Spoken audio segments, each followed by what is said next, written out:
May na-discover kami, Dynamic. It's a brand in UK wherein they produce yung mga license na mga playing cards tulad nito. Pero based on arcade and video games. So for example, you have the Street Fighter, tatlong version yan. We also have the God of War, Ghost of Yote, and yung Cyberpunk 2077, no? All of these are licensed, no? So for example, this one, it's a God of War. And you can see here na license siya ng Sony. And same rin with the other cards, no? Meron rin siyang mga license dito. Officially licensed siya. So, natuwa ako yung na-discover ko to. I haven't played any of these games except dun sa Street Fighter na sobrang tagal na. But we're going to open this one. This is the God of War. Dun sa box, you can see it's silver foil. Silver and blue foil. Tapos matte yung box niya, yung pinaka-box niya. And inside this are cards na custom based on the video game. Tapos share ko lang rin sa inyo yung first time ko nakita tong God of War. Gusto kong laruin sa PS2. Kaso wala kaming pambili ng PS2 noon.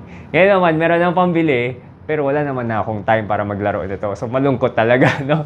Anyway, share ko to. This one is the Ace of Diamonds.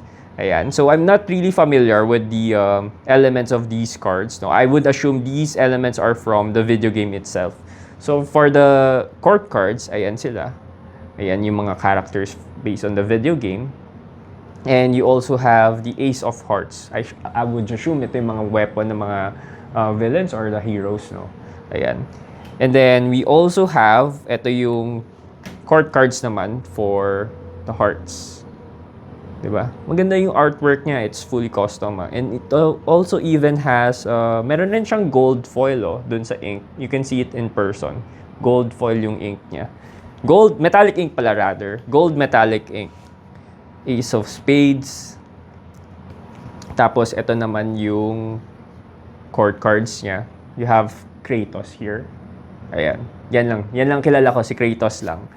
And the Ace of Clubs. Ito naman yung back design niya. It's a one-way back. Asymmetrical siya kasi hindi siya two-way. One-way lang siya.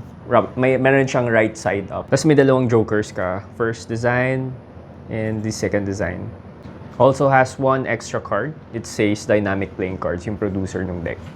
All of these are available online at runitdecks.com. Yun lang.